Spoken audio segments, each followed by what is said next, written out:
Hello, welcome to a very special video. This is my Elden Ring farming guide, and I'm going to show you the 5 best locations for farming runes at the beginning of the game. So, we're at the start of Gatefront Ruins, and you might have just farmed that area for a little bit with all of those soldiers. Well, there's an even better spot if you want to level up quickly. So, you can start at the Agheel Lake north side of Grace, and you can kill whatever's along the way there. These soldiers are pretty easy. But they're a little bit more difficult on horseback. This horseback soldier is pretty tricky at the start of the game, but once you get stronger, he is pretty easy to defeat there. And I'm also a level 70 build here, so maybe when you're just starting out, you're like level 10 or 20, these soldiers are a little bit more difficult. Now, I'm also wearing this gold scarab talisman, which gives me 1.2 times number of runes, and you're not going to get that until a little bit later on in the game. So just when you see the runes being added to my score, or the amount of runes that I get, just know that it's 1.2 times more than the normal rate. Now, these trolls are super easy because they are actually chained down and they don't have a sword either, so they really only have the stomp attack, and you really just have to avoid that stomp attack and you should be good. And if you're down here, you can also kill all of these other enemies as well. The only difficult one is the one on horseback at the start of the game, because he is pretty quick. So all of these other soldiers and all of these other bystanders are pretty easy, and they attack really slowly, so you can kill them pretty quickly even at the start of the game, and that's going to net you about 1,000 runes. The giants will get you 1,000 each, so there's 2 of them, so that's 2,000 plus all of these other soldiers and enemies that are about 1,000 each, so you'll get about 3,000 here, and that is pretty good for about 3 minutes, 5 minutes of work, even when you're at the lowest level.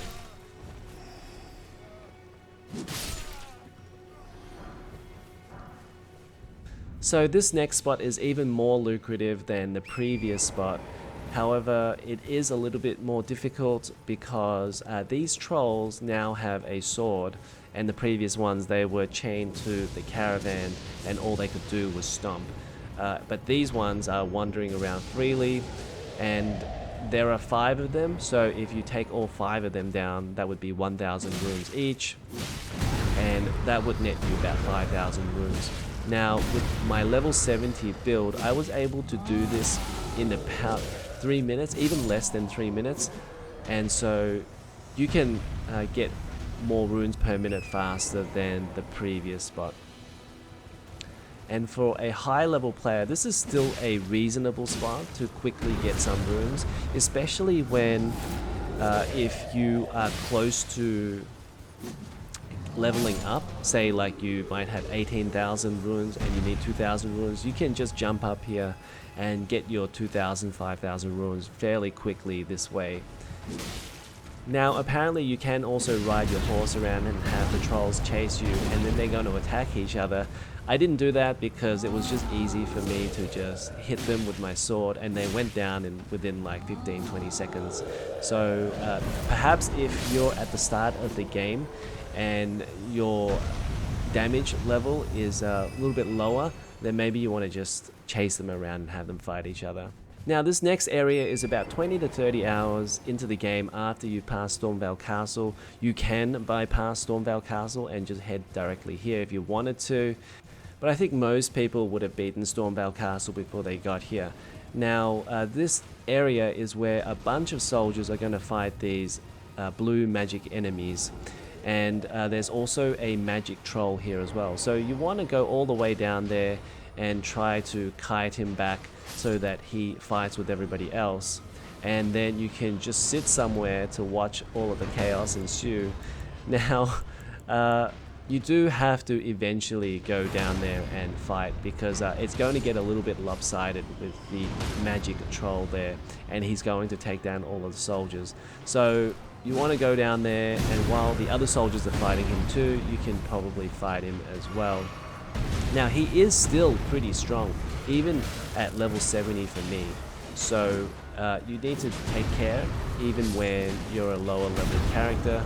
his stomps still take a lot of damage, and he has magic attacks as well. But most people from about level 40 onwards should be able to take him down pretty easily. Now he's going to get you 1,500 runes, and then the rest of these soldiers around here are going to get you another 1,500 to 2,000 runes. So altogether you're probably going to get around 3,000 runes here.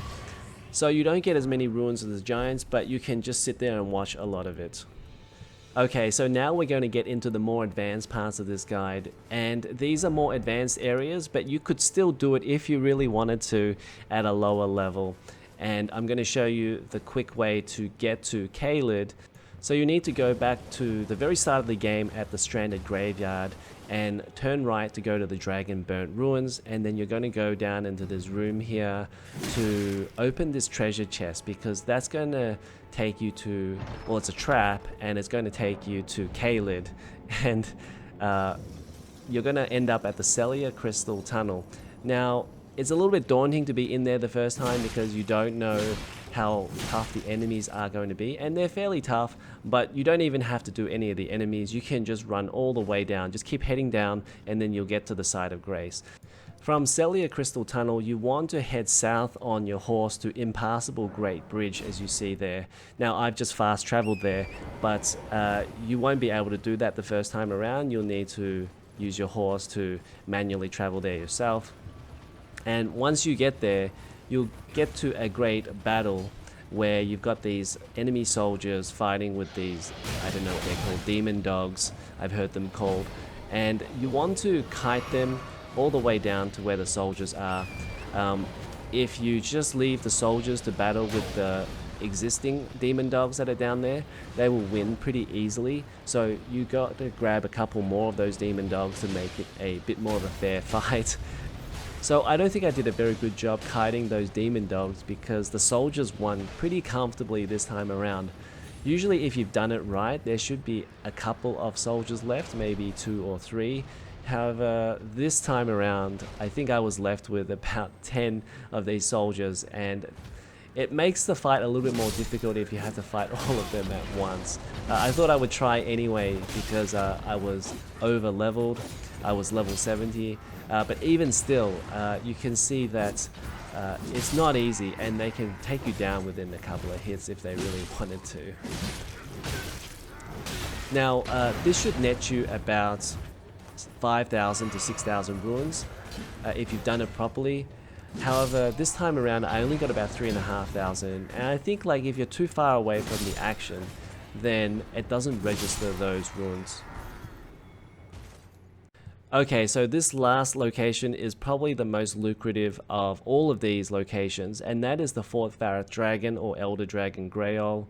And I wanted to read this section for you in this Fextra Roll strategy guide for Elden Ring. And it says here, the 5 smaller dragons in front of her are presumably her children. The death of each will deal 1/5 damage to her, therefore killing all 5 children will also defeat her.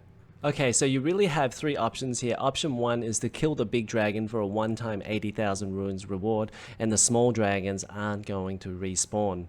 Now option 2 is if you repeatedly kill the small dragons, and you can only kill up to 5, because if you kill 6 then the big dragon is going to die.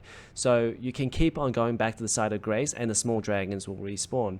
Option 3 is if you kill all 6 small dragons, and this is going to kill that big dragon as well, and you get more or less the same amount of runes. So how do you get to Fort Faroth? Well, you have to take the long way around from Cellular Crystal Tunnel. That was the easiest way for me. And you're going to go south first and then go around and then head to where the Smoldering Wall is. And then you'll see the Minor Erd Tree in the distance, and then you're going to head towards that. And you're going to have to jump across this gap. But once you do, you'll be into Dragon Barrow.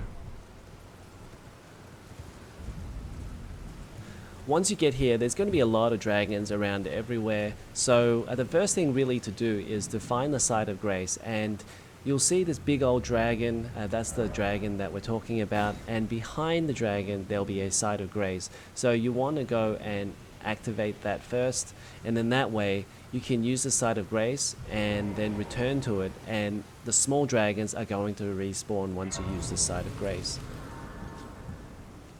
So unfortunately, I made the mistake of killing all 6 dragons. I did option 3, and I had no idea. So initially, I thought that I was able to just kill all of the small dragons and then go back to the side of grace and they would respawn. But I didn't know killing all 6 of them would actually kill the mother dragon as well.